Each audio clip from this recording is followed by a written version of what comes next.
Good evening, and welcome to Bring It to the Table on a Friday night. I pray that you've had a great week.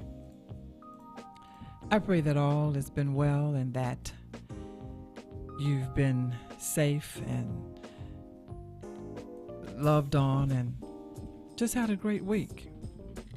Well, we're here on a Friday night. We're facing the weekend, and I pray that you will have a great weekend and that you will enjoy family and friends. And if you have any special events to go to, that you will be careful and be safe and then enjoy. Let me give you the request line to call in tonight if you choose to. It's 310-910-9676, extension 1. Again, 310-910-9676, extension 1. So get to the table with a glass of wine, milk, orange juice, whatever your taste buds calls for, and just relax. I'm quite sure you want to relax because you've probably had a full week and a tiresome week, and all you need to do is just sit back, put your feet up, and enjoy, and listen to what's at the table tonight. Well, tonight I have a young lady here with me. I just met recent by phone, but I had the pleasure of actually really meeting her face to face this past Sunday, and she's a delightful young lady, and she has a journey that's close to my heart because we are two like-minded people. And when I say that, I say because she's an amputee, but she came by hers just a little bit different than I came by mine.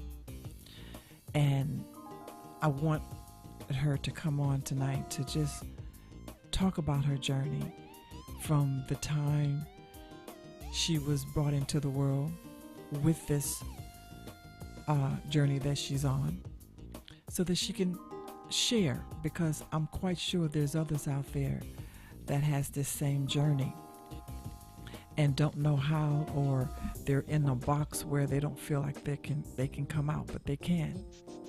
And I always feel as though that whatever box you're in, you can come out of it, because there's someone else that's been in that same box.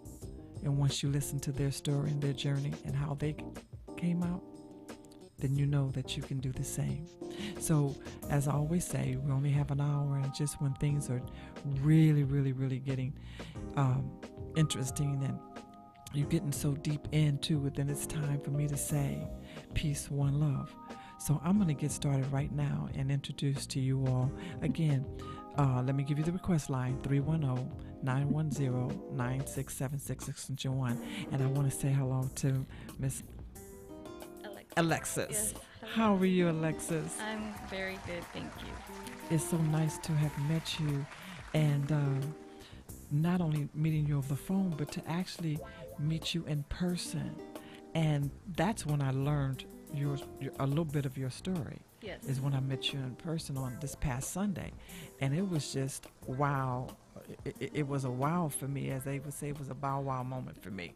You know what I'm saying? Because even though we have the same journey that we're traveling, it's just that our journeys came about a little bit different. That's you know right. what I'm saying? Yes. But we have the same journey, and by having the same journey, we too have gotten over our journey to a point where we have come out of that box, and we're doing things. We're working. Yes. We didn't let the box that we were in smother us. That's right. So Yes. tonight I really want you to talk about your journey. Talk about how you became an amputee. But first of all, I want to now. Are you born and raised here? Yes, Oh, so you're L.A. girl, I am. California girl. Where did you go to school? I went to school. I went to You Blair pushed that High mic. School. What high school? Blair High School, Blair. Pasadena. Oh, in Pasadena. Okay, Yes. you're in Pasadena, Yeah. girl. Yes. Okay. Blair High School. You have sisters, brothers, or? Yes, I have two brothers, an older and a younger. Okay. Yes. Okay. I want to know, how did you become an amputee? Okay. What happened in your life for you to become an amputee? Okay. I actually have this I can read to you Sure. what happened. So, my family would never have known that their life and my life would change in just 3.5 weeks. I was 9.5 months old when I became seriously ill. My parents told me that I had been crying a lot, and my eyes looked as if they were sunken inside my skull, and I just wouldn't stop crying. This happened on a Wednesday, and I had an appointment that upcoming Friday. However, my dad decided to take me in that Wednesday, and by doing so, he told me that he and my mom bought me some time. When I was at Kaiser Clinic, my parents were informed to take me to the emergency room at Kaiser Permanente Los Angeles, the same hospital I was born in. That is where my 3.5 week hospitalization would begin in the pediatric intensive care unit, room 770, bed 1, and lives would change forever. When I got to the hospital, the attending physicians realized that I was lethargic and concluded that I may have been dehydrated and septic. I got a chest x-ray because my breath sounds were abnormal on the right side of my chest. The x-ray showed that it was either a pleural effusion or a pneumothorax, which means I either had air in between my lung and chest wall or excess fluid in my pleural space, and I needed a chest tube to drain it. I still have that scar. An endocrinologist came in and checked me and found out that it was diabetes because my blood sugar was 1,100, which is 1,000 times the normal result. Wow. I was the youngest patient out of everyone my doctors could find that was so young with diabetes. And because Excuse me, you were 9 months old? 9.5 months old. 9.5 Yes. months, okay. Yeah. And because there was no genetic linkage with my parents' family and the diabetes, I was considered a statistic. I had a team of doctors 24 hours a day, 7 days a week. I was hooked up to so many IV bags that they had to be spread out on both sides of my hospital crib, according to my mother. I was on oxygen and had to have a Foley catheter. Also, doctors had a hard time looking for an open vein that would go straight to my heart due to a cardiovascular collapse that I suffered. Therefore, an anesthesiologist inserted a right jugular line, which is an IV line in a large vein in my neck. I still have that scar. My grandmother worked at the same hospital I was a patient in, so she and her coworkers would come and check on me whenever possible. My uncle also worked at the same hospital as a security guard and would come visit me too. My parents stayed with me 24 hours a day, 7 days a week. The only time they left was to get something to eat. My mom would call family members in her birth country, Colombia, South America, because she needed hope. She needed the comfort of her family. My condition seemed to get worse because 3 days later, my mom noticed a black stripe on my right leg. She went on to ask my grandmother about it and the doctors. It turned out that my right leg was beginning to lose life and pulses were becoming weak.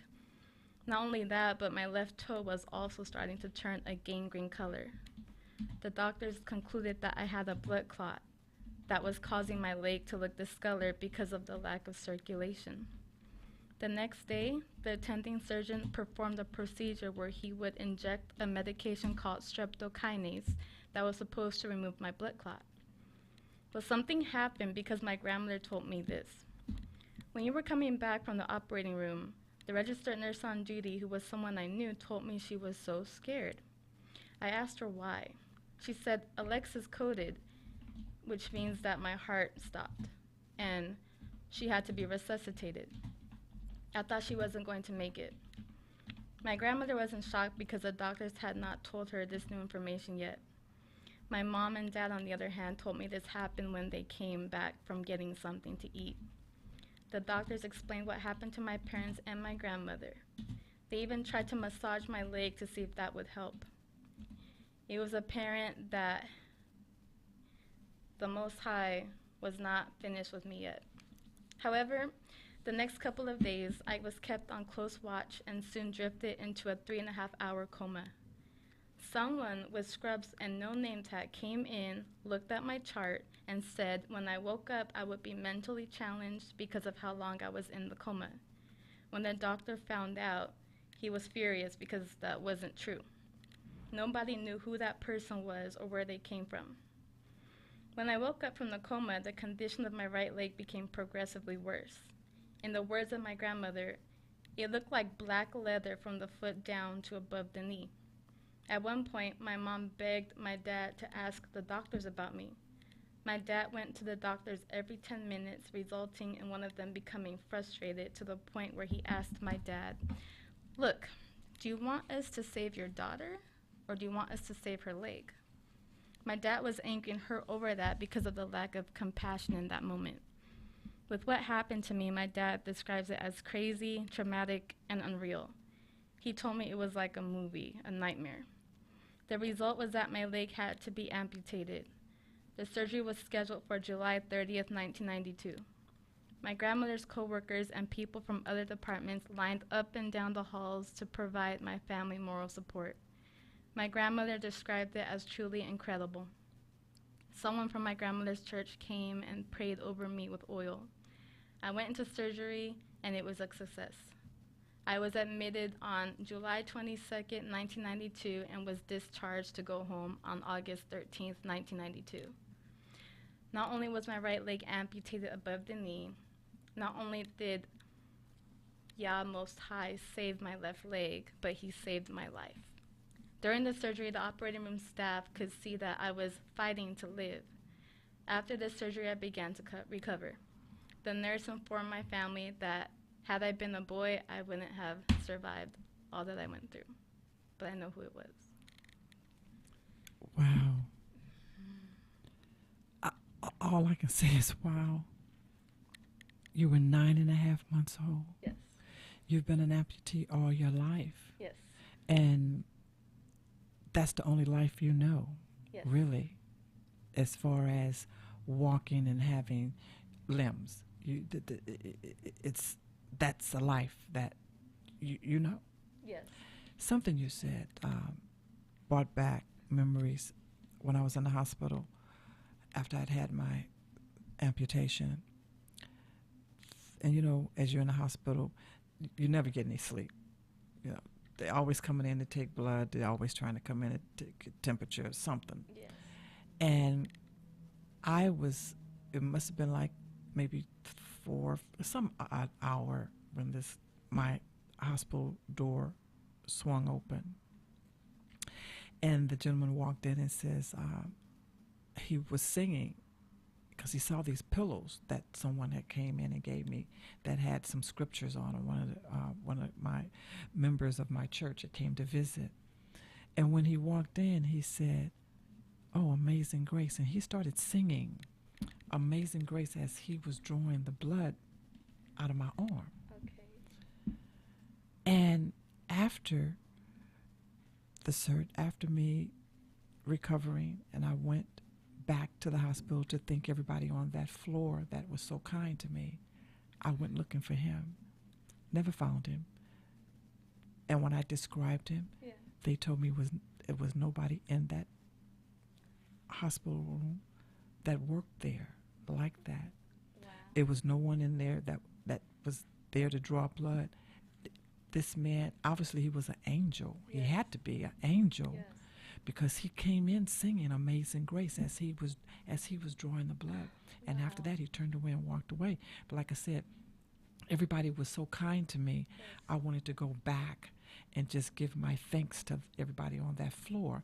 And when I asked them about this particular person, they said, "We know nobody." And every time I would go back to St. Vincent's, because I want to say it was at St. Vincent's Hospital, every time I go back, I'd be looking for him. And when I would go in to have blood drawn or whatever, I'd be looking, never saw him. I saw everybody, never saw him. And everybody that I came in contact with Yes. to draw, I would ask about, they didn't know who he was. Wow. And when you said that, Yes. it just reminded me,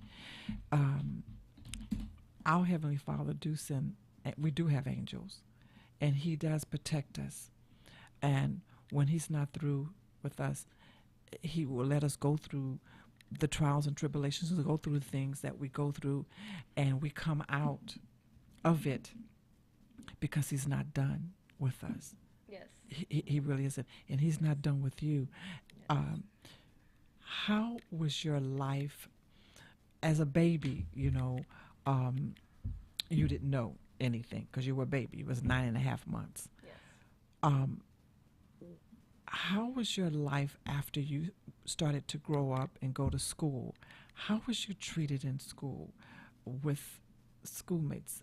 And because you had a prosthetic, and I don't know back then. I don't know how they made them so small, but they made them. Yeah. They weren't like they were many years ago. It was like a wooden leg. So Yes. prosthetics now they got some fine prosthetics. Yes. Nowadays. Yes.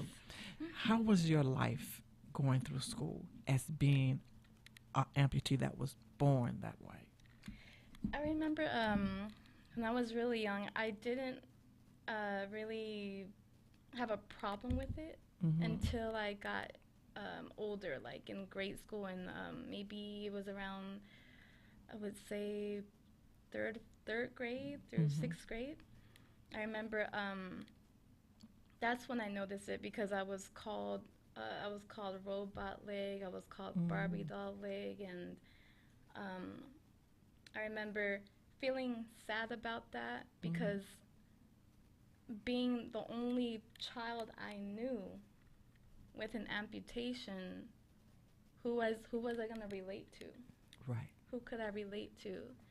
And because I was the only child, the color of my skin with an amputation, it was like I was like alone. And so that's when I really started to be aware of it.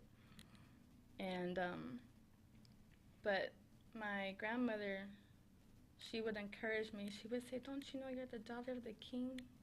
Don't you know you're the daughter of the king?" And she would tell me encouraging words and things of that. Yes. Did you, were you able to, and I'm going to use this word, latch on to someone in school that was not cruel to you as being an amputee of color? Yes. Was it someone that said, "Hey, you know what? I like you, and it doesn't matter if you have a prosthetic leg," and at that time, being young, you don't even know what prosthetics are. Not really. Another person, they say what that leg like that. Yes. Yes. Were you able to, and that person gave you some comforting and some compassion and and say, "Okay, I do have a friend," and you didn't feel so bad? Were you able to? I did. Yes, I did have friends that weren't bothered by it, which I thank the Most High for. And but honestly, I kept it covered. I was ashamed. I started to get ashamed of it, and I just kept it covered so I wouldn't even really talk about it. When did you start keeping it covered? I started, I believe, was when I learned how to walk with it. Was when I started to keep it covered. Yeah. You started wearing long dresses. You started wearing pants. Yes, pants. You started wearing a lot of pants. Yes. Now, as you were in school, now when you got to high school, how was it for you in high school? High school was rough. I went into a depression. High school is that time where you're trying to figure out who you are and all this, and I became depressed because I wondered why I couldn't wear high heels like the other girls at school, and why couldn't I do this and that. So yeah, I was depressed in high school, and I remember there was one time I got surgery, and I had to be without my prosthetic, and I had to walk around with crutches on one leg. That's difficult. I know that feeling. Yes, that was very difficult. But I I was a part of the Army JROTC program, Mm, so that was like the highlight of high school for me, okay. of being a part of that. Were you ever angry at your parents? Did I you did you get angry at your parents? I Because think I did. because you now, I'm not like everyone else. I don't have all of my limbs. Yes, I was angry at everyone. It doesn't matter who it was. I was just angry. I was angry all the time Hmm. because I just didn't understand why this happened. Why me? Why me was my main question. So yeah, I was angry at everyone. Did you ever sit down and talk with your mom and your dad? Were they ever angry because of, okay, I carried you for 9 months, and here I have a beautiful daughter, but now she doesn't have all, she's gone through this illness. She doesn't have all of her limbs. Were your parents ever angry because of what happened? Did they ever question? Did they ever tell you that they were angry and felt what?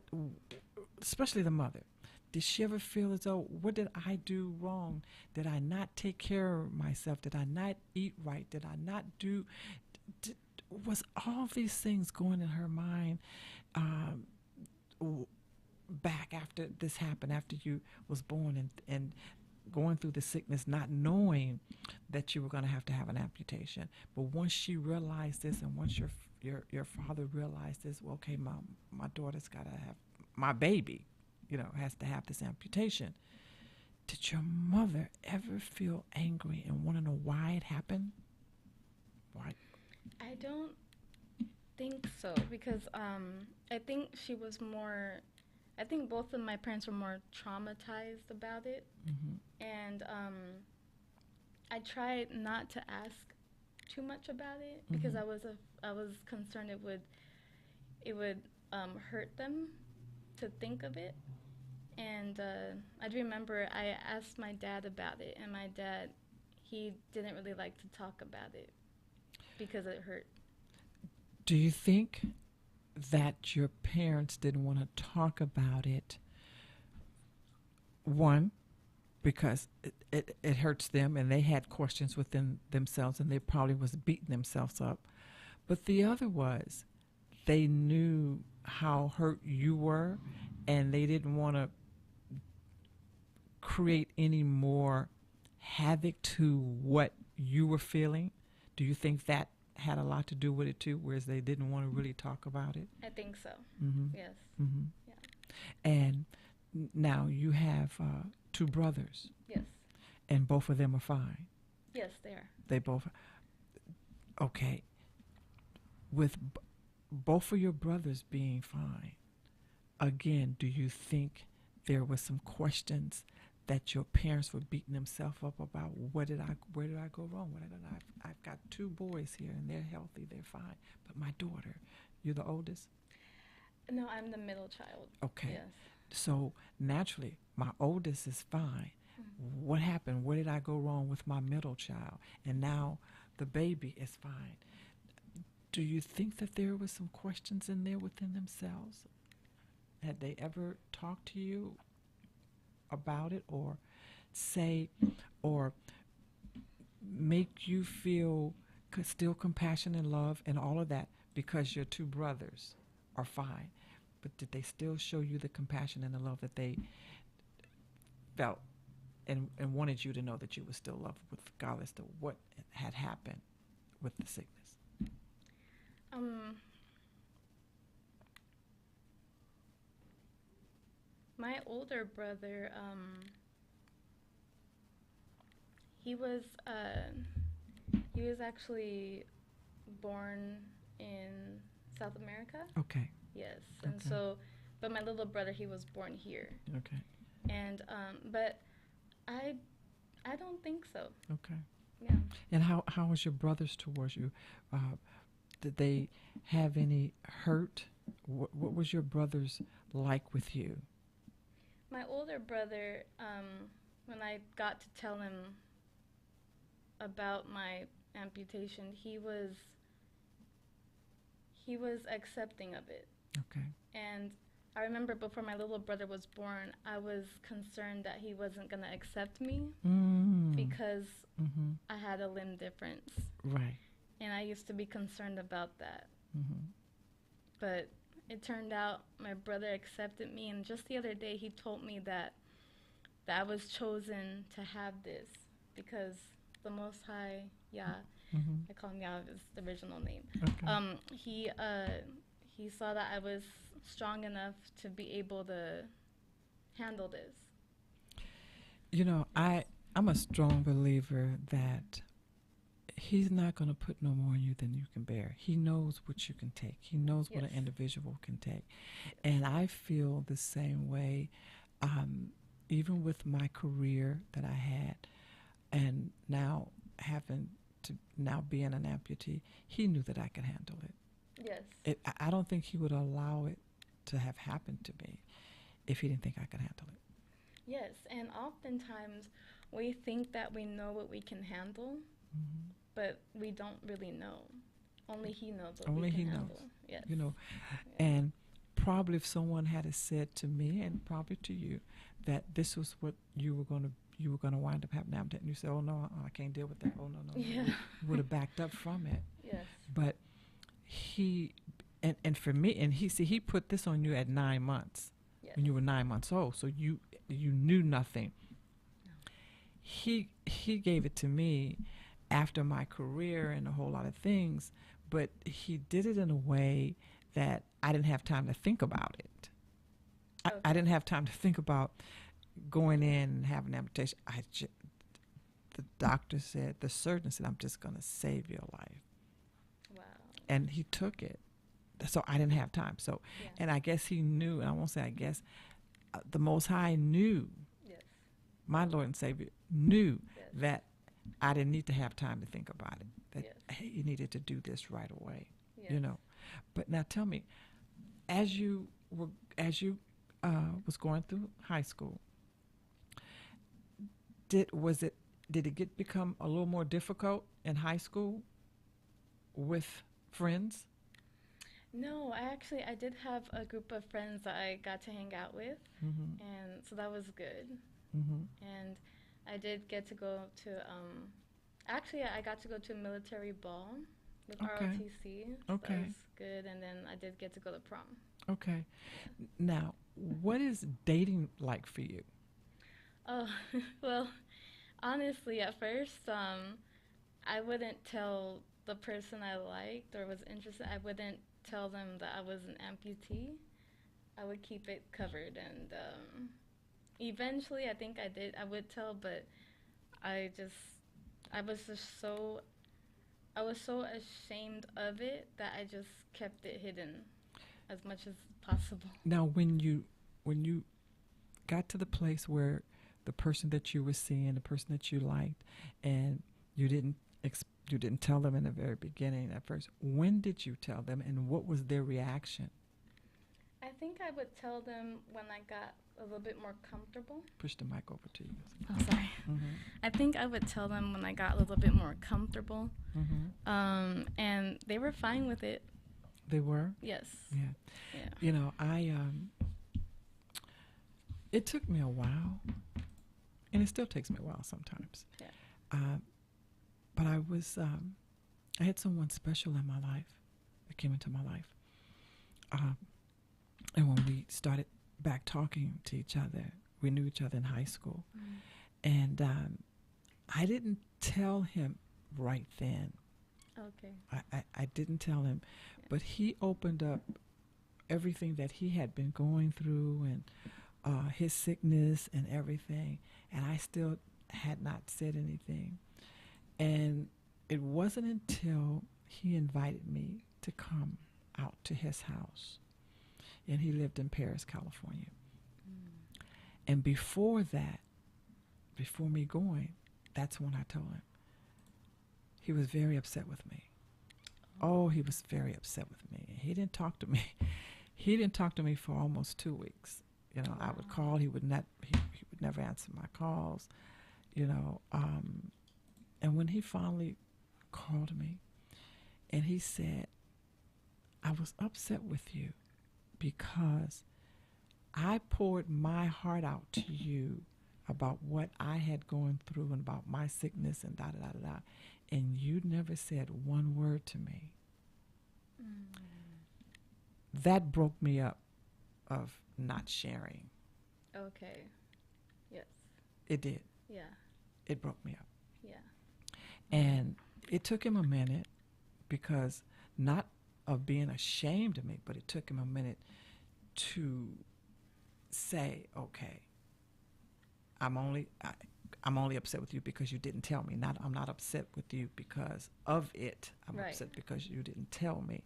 Okay. And then he asked me to share, you know, to go ahead on and we talked about it, and you know, everything was cool after that. But Okay. that broke me up. Okay.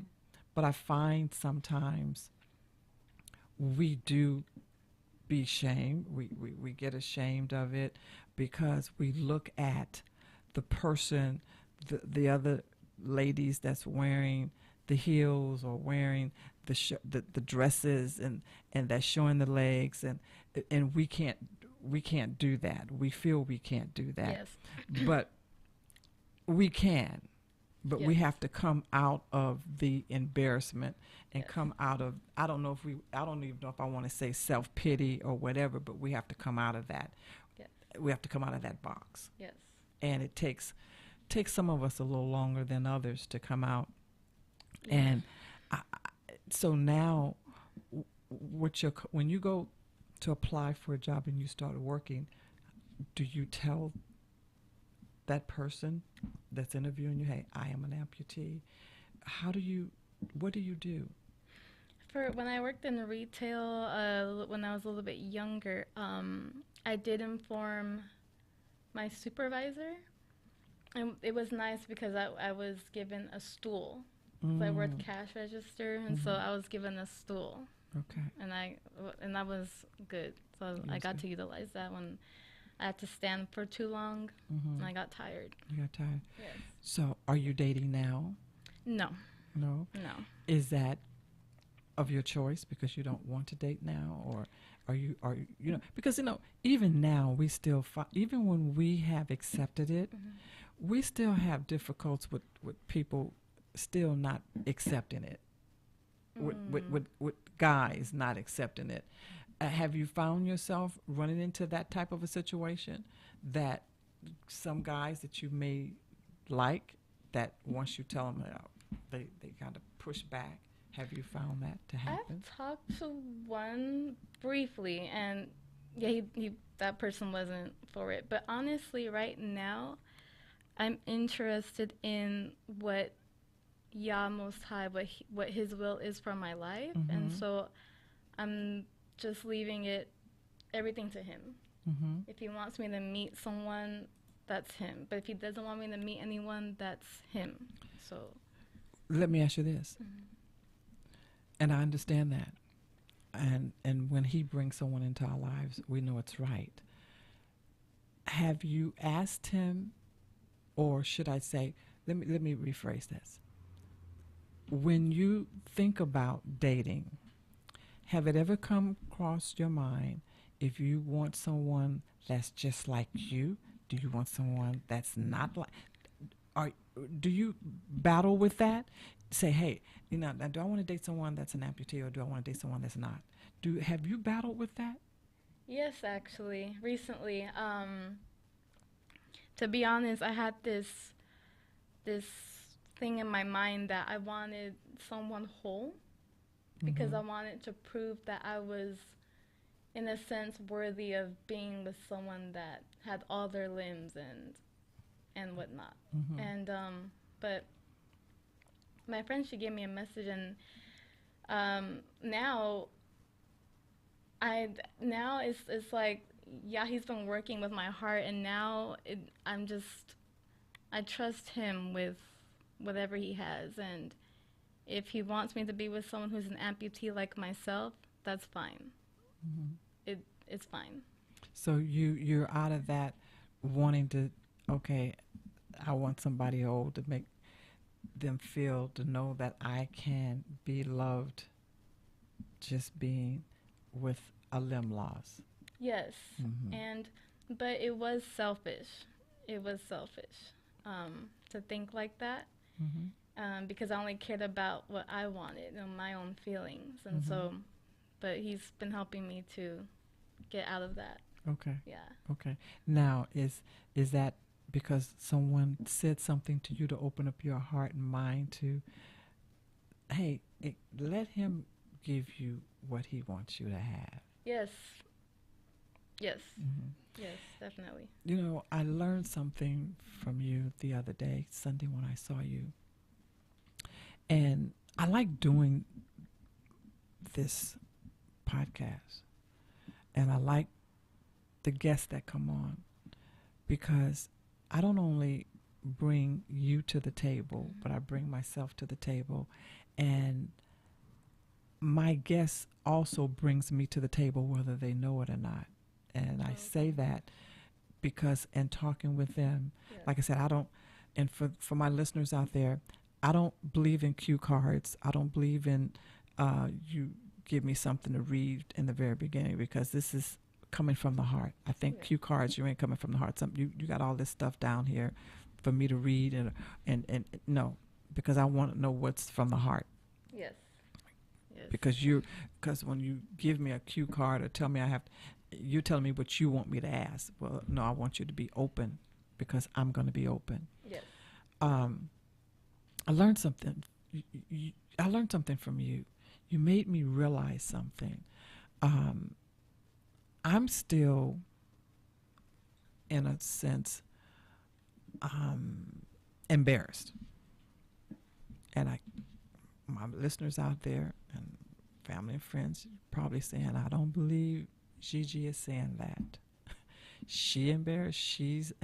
Yes, I still have that feeling of being embarrassed. And I didn't realize that until I talked to you on Sunday, and talked to you Monday on the phone. You don't cover up. You don't cover up your leg. I don't. Your prosthetic is the way, it's the pylon that it is. Yes. Yes. Yeah. I cover mine. And that let me know, well, you're covering up the pylon, and the pylon, listeners, is the prosthetic. That made me know that I'm still covering up being an amputee. That's right. Yeah. I know that feeling. Yes. Yes. Because I didn't want no one to see that. I don't want to be going to church or going to anywhere, to the store, and people staring and looking. They're going to stare and look whether it's covered or not covered. They still are going to do it. Yes. They are. Yeah. So I had to search myself. Okay, why are you actually covering it up? Because you're still wearing pants. And when you wear a dress, the dress is still a long dress. So you're still covering up the cover. Yeah. Yes. And the cover is the skin. Yes. So why don't you, and I talk about this, I have a thing that I work on when I'm talking with people and counseling with people. Why don't you unmask yourself, Gigi? And when I say unmask myself, unmask the cover that you're covering up that prosthetic, and just be free with it. Yes. And listening to you and seeing you on Sunday, I said, wow. So now I believe, and I'm saying this, that I think it's July, I'm able to get fitted for another prosthetic because you know you can only get the insurance only pay once every 3 years or 4 years, something like that, 4 or 5 years that you're able to get a new prosthetic. And I've been an amputee for now 17, almost 18 years. Okay. So I have several legs because I play tennis. I like playing tennis. So I have one that I play tennis in that gives in as I'm playing and running. Yes. And all of my legs are covered. Every last one of them are covered. And I have 2 of them where is it that the foot shell will adjust to whatever shoe I'm wearing. If I'm wearing a heel, it'll adjust to that 2-inch heel or whatever. Well, that's great. Yeah. Yeah. But I think that I'm going to not cover up this next one. Oh, wow. Wow. And I feel if I owe that to you. Oh. I do. You made me see that I'm still covering. Yeah. Yeah. Oh. I'm still covering because, I have no problem in talking about being an amputee. I have no problem in showing the prosthetic because it's covered. Yes. And it's looking like my skin. Yes. So I have no problem in doing that. Now, do I have a problem when it's not covered? Oh, Am I okay. going to have that problem? Am I going to be embarrassed? So I believe that I'm going to my next one. Have it That's on- awesome. That's awesome. Because I looked at you on Sunday, Yeah. and your life is still going on. Yes. So now, do you wear short? Do you keep wearing pants, or do you wear short? Not really shorts, but they used to call them. I think I don't know what they called them back in the day, but it's like to the knee, Yeah, You to know, the knee shorts. the knee shorts or Yeah. something. Do you wear those? Do you? Any opportunity I can get, I wear something that shows my prosthetic. Do you? That's how much I've accepted it. I was the one that would never think to show my leg at all. It had to be hidden, completely hidden. But now, complete 180. I wear shorts, and sometimes I forget that I'm wearing shorts. And I'm like, oh, that's right, I'm wearing shorts today. Oh, really? Yes. Now, shoe-wise, are you able to wear any type of shoe? Currently, no, but I do have a running foot that I do use from time to time if I'm gonna go running. Mm-hmm. But the foot that I have, no, it's not adjustable. Okay. Yeah. Okay. Yes. But now, the running foot for you all that's listening out there is one that gives as you're running. It gives that strive when you're running.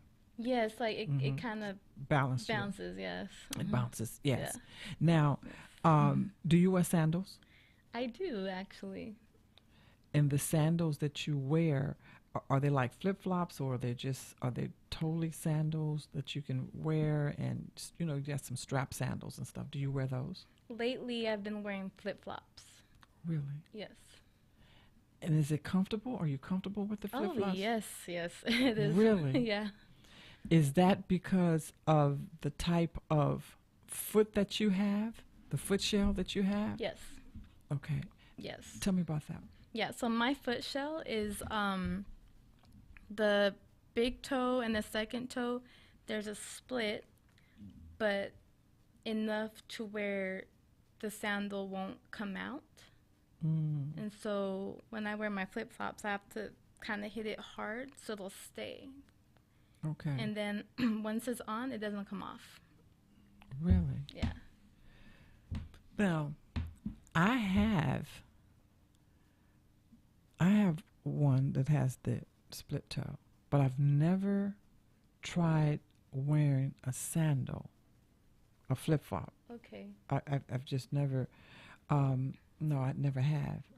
If you do wear a flip-flop with that foot shell, and if it's a split toe, I'm sorry, and you're able to wear a flip-flop, my prosthetist, he said that like if it comes off Mm-hmm. the foot, you can just put Velcro on the sandal and underneath your foot. That way it'll stay. Oh, Yes. okay. Yes. Wow, I'm learning something else tonight. Yeah. Yeah.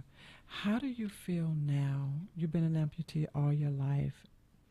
How do you feel? I'm asking this because although you've been it all your life, so you never really knew what it was to look at yourself with two legs Yes. when you're coming out of the shower, when you're getting dressed. When you stand in that mirror and look at yourself, how do you feel? You know, I feel good. And, you know, I only recently accepted my amputation as a part of me recently. When you say recently, how recent? The past maybe 2 years. Wow. Yeah. And if you don't mind, how old are you? I'm 30 years old. And so only 2 years ago, I accepted it. you accepted it. Yes. Yeah, it's like about, I would say maybe within 2 to 3 years, but yeah, it's very recently have I accepted it. Where were you? What were you doing at the time when you decide to accept that? You know, honestly, I really truly believe that Yah Most High, He hears things that we don't even think He hears. And I believe that He knew that deep down in my heart somewhere, I wanted to fully accept myself the way that I was. Mm-hmm. I believe He knew that. And the scripture says that He is able to do exceedingly abundantly all that we ask or think Yes. according to the power Yes. that is working in us. Yes. And He's done just that to the point where I find myself shocked. And I'm just shocked because I just never thought I would be where I'm at today with it. I've accepted it and I'm almost like proud of it. And Okay. there's no going back for me on that. Yes, yes. Now, with you, when you come to, now that you've come to that part of your life, Yes. part of the journey, knowing that it's no turning back, because it's life, it's your life, Yes. and you can't get around it, no way. No. When you look at it, it's nothing that we can get around. We have Yeah. to. When you were in that, I'm going to use this word because it's a dark space. When you were in that dark space of not accepting, did you not want to be bothered with people? And you have a group of friends. Were they the only ones that you would be around, or did you pick your time when you wanted to be around them because you were in such that dark place and you didn't want to go out, you didn't want to do any of those things that they wanted to do because you know you can't walk as fast as they can walk. You can't, they have to park, they can park 2 blocks down and walk up, and you can't park 2 blocks down and walk up because it's just too much of a discomfort. Yes. So in that dark space, how deep was it for you? It was very deep, actually. At one point, I was numb. I remember distinctly that I was just numb. I didn't feel anything or anything, but somehow, you know, I even there was at one point I was actually contemplating suicide, even though I wouldn't have done it, but I did think at one point. But I think that was in college, but I didn't. And yeah, but I was numb for a moment, and I did go on serotonin for a while. What's that? Serotonin is it's a medication Okay. that is supposed to put you in a Happy happier mood. Okay. But one day I just decided to stop taking it because I wanted Yah to deliver me from that depression, from that very dark time. And I haven't been on it for a really long time. Okay. Yes. You know, it's a deep valley for us. It's a Yes. real deep valley for us, Yes. being an amputee. Um, Yes. and the valley can be deep, and then the valley can be deeper. Yes. And it's a valley Yes. every day. And it's a valley when we get up in the morning and have to reach for that prosthetic and put on. You know, we Yes. can't put both of our feet on the ground in the mornings when we get up. Oh no. We can't do that. No. You know, I have to reach for my prosthetic. Yes. And in the middle of the night when I have to get up and go to the bathroom, I have to do one or two things. Either hop to the bathroom Yes. or reach and put on the prosthetic. So that's a valley. That's a Yes. valley. Yes. It's a valley. Yeah. Yeah. You know, and it's something that it's our life now. But we Yes. don't have to. And also, if I can say this, it's a valley when we go to try to make up our beds, at least for me, because, you know, you can't just get up and put 2 feet on the ground and then make up your bed. I've got to put my prosthetic on in order to make up my bed because I got to go around the bed, you know? Yes. Yes. So we're in a valley, but we can let the valley be so deep till it puts us in that depression, or we can be in a valley that we know it can be a sweet valley because we can still get up in the mornings. Yes. We can still go play tennis if we choose to, if Yeah. that's what we choose to be, because I didn't learn how to play until I had this amputation. Oh. That's when I wow. started playing. Okay. And that's the reason why I say, you know, in my foundation, I say life goes on, and Yeah. it does, Yes. but it's just up to you whether or not you want it to go on. Yes. So the valley for us can, like I said, be sweet because you can do what you're doing because you're working. So Yes. it's still a valley, but it's a sweet valley because you're able to work. And even though it's a valley, I still experience the mountain. Mm-hmm. I Come still on. experience Mhm. it. Yeah. And that Yes. mountain, tell me about that mountain. That mountain is the joy that comes from the Most High having delivered me from my depression, or Mhm. helping me have a better leg fitting, or getting a running foot or something like Yes. that. Yes. Yeah. Yes. Yes.